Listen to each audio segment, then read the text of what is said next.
tadi sudah disampaikan dari Kang Udin, Nasib juga bahwasanya hanya menyambung saja dari apa yang selama ini saya alami atau pengalaman.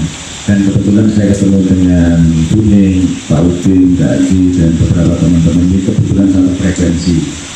Cuman damane itu atau mawon. Kebetulan saya praktisi di pencaksilat budaya. Kenapa di ranah budaya? Karena saya tidak ikut tanding prestasi. Yang saya tekuni di ranahnya budaya. Jadi di pencaksilat itu sebenarnya adalah salah satu warisan tradisi yang sudah disahkan oleh UNESCO, dan sampai hari ini ada 19 negara yang memakai pencaksilat sebagai salah satu olahraga di negaranya masuk.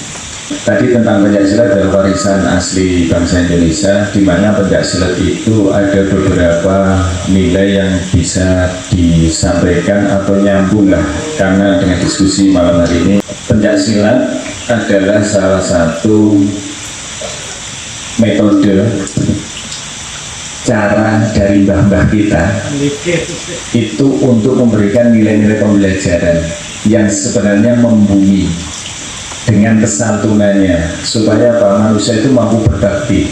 Berbakti buat siapa? Salah satunya adalah memayu hayang bawana atau memperindah alam semesta. Kalau kami sambungkan tadi adalah ada salah satu filosofi di pencaksilat, khususnya Jawa ya, meskipun nanti di lain tempat itu akan sama, hanya beda istilah. Yang salah satunya adalah nandur tanpa mundur. Jadi kebetulan saja ini yang saya dapatkan pada saat saya belajar pencaksilat itu di Trawulan, Mojokerto, dan kemudian saya sambungkan atau ada perintah untuk membabarkan, menyampaikan kepada banyak khalayak dengan versinya, versi kita create namanya Pencak Jawi. Kebetulan saya di Madiun, namanya Pencak Jawi Madiun. Di situ ada format terapi tradisi. Nanti akan nyambung dengan yang kami sampaikan. Terapi tradisi itu adalah cara kita memahami alam. Alam siapa? Alam diri kita.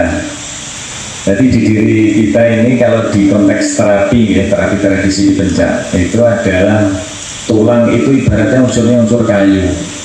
Dia bisa patah, bisa disambung, bisa tumbuh dan seterusnya. Bahkan dia bisa lapuk. Tiba-tiba orang sampun sepuh, tiba-tiba bahannya patah gitu aja, lapuk. Karena dia akan nyambung di beberapa, mungkin yes, kakian racun atau segala macamnya itu. Itu yang pertama. Unsur yang kedua adalah tanah atau otot. Otot kita ini bisa kita. Jadi kalau jenengan bersani di tangan ini kayak apa? Kayak ada gunung, jadi ada dua gumpalan tulang. Tricep atau bicep lah, seperti itu bisa ditata. Nah, unsur yang ketiga adalah air atau darah itu otomatis di dalam darah banyak zat-zat atau unsur-unsur di mana untuk membantu keselarasan tubuh kita supaya tulangnya tetap sehat, tanahnya tetap subur, ada metabolisme sel itu tadi, itu dibawa oleh air atau darah itu tadi. Terus yang keempat unsurnya adalah udara. Udara itu kalau gini, yang seringkali dipahami oleh orang-orang kan sarang ya. Ini diketak teng mriki, dijilid, sing ngrasakne kok polo ini kan pun ada nggih.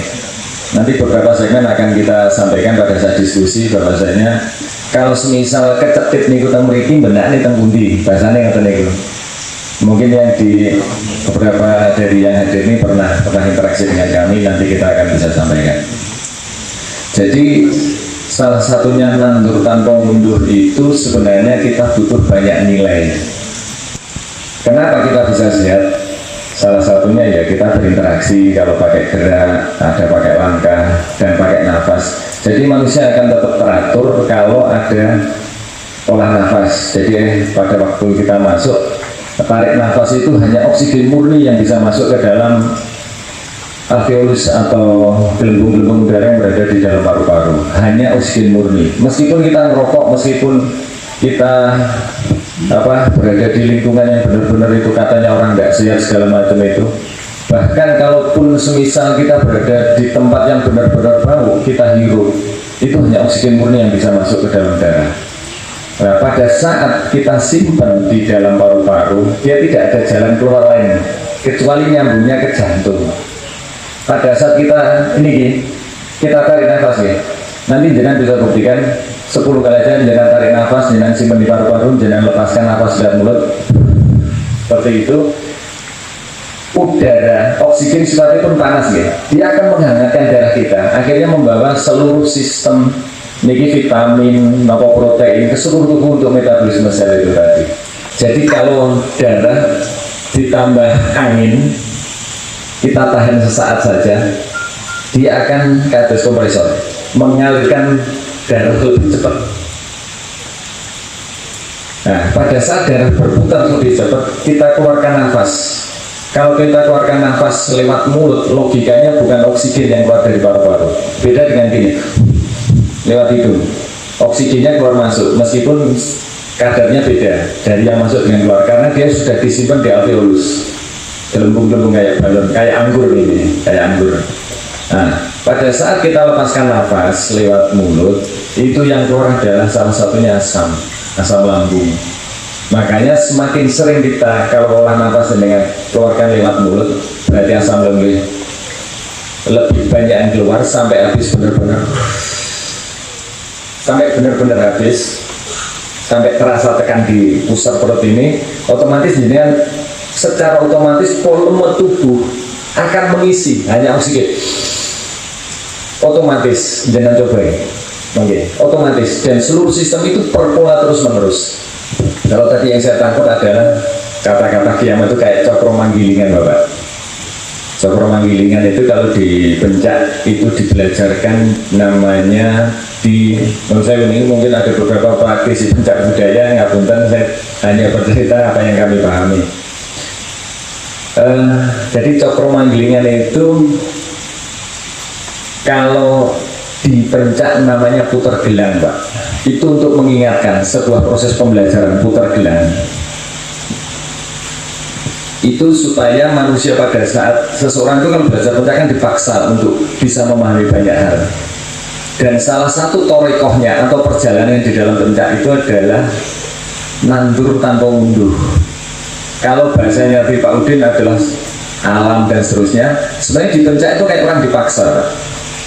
Di pencak itu orang dipaksa. Kalau gini kan praktisi idealis, singlem yo aja. Kalau di pencak nggak bisa. Lek koprol gitu, koprol mawon. Pusat gitu, pusat satu ngoten iso.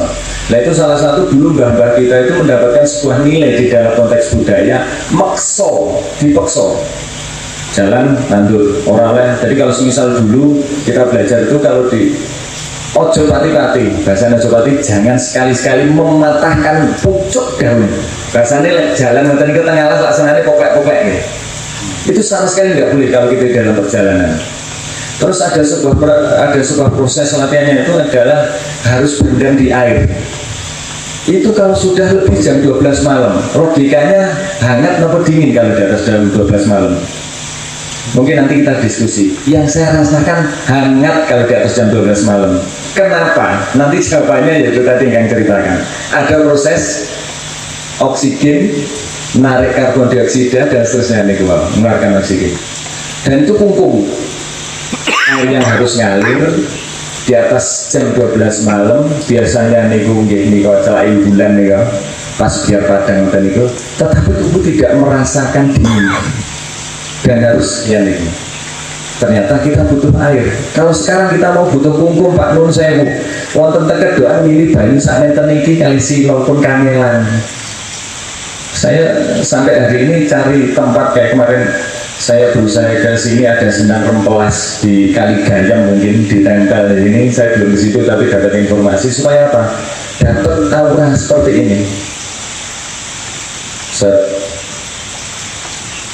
Jadi pada saat kita narik nafas, simpen oksigen masuk paru-paru ke seluruh tubuh, darah panas. Kita simpen di air, tarik nafas lagi. Air ini tidak terasa dingin, tetapi terasa hangat. Nanti mungkin penerjemahnya secara kimia panjenengan bisa lebih jelaskan, saya hanya proses saja. Nah, konsep nandur tanpa mundur itu seseorang yang belajar di pencak itu dipaksa. Orang oleh model tidak berusaha untuk mindah aliran air ini loh, banyu ini kan tidak boleh. Itu dipencak, dan itu budaya yang diwariskan oleh mbah-mbah kita dulu. Bahkan salah satu misal kita mengisi sebuah belajar itu harus dikali, Pak. Itu ada kan pertanyaan, dan kita diminta untuk mencari. Ternyata aliran air itu kalau terus menerus kayak kita buat magnet, Pak, di dalam diri kita. Nah itu kalau konteksnya nanti nyambungnya ke alam. Nah, ada beberapa lagi, kenapa kok tidak pernah mereka harus latihan terus menerus, tidak pernah disampaikan langsung, oh ini makan, dan gue marah, enggak, diminta makan. Poso semisal, poso putih itu selama sekian hari, 3 hari, 7 hari. Kenapa? Itu kan pertanyaan. Ternyata tubuh itu merespon setiap, padahal tubuh tadi adalah ada 4 unsur tadi: kayu, tanah, air, sama udara. Udara itu syarat. Jadi udara yang berdarah itu syarat. Sampai sekarang itu saya selalu bertanya-tanya, ada profesinya dokter nih, dan saya bedah syarat itu sampai saya jadi pertanyaan, sih bedah apa nih, Pak? Bahwa itu loh, udara tidak bisa dipegang, tidak bisa dipegang. Bukan tahu, tidak bisa. Padahal udara dalam darah. Sing dibedah itu niki kulit otot. Nah, kalau tadi rumusannya di dalam tubuh manusia itu tadi sebenarnya adalah namanya petolo bumi. Mulai bulu.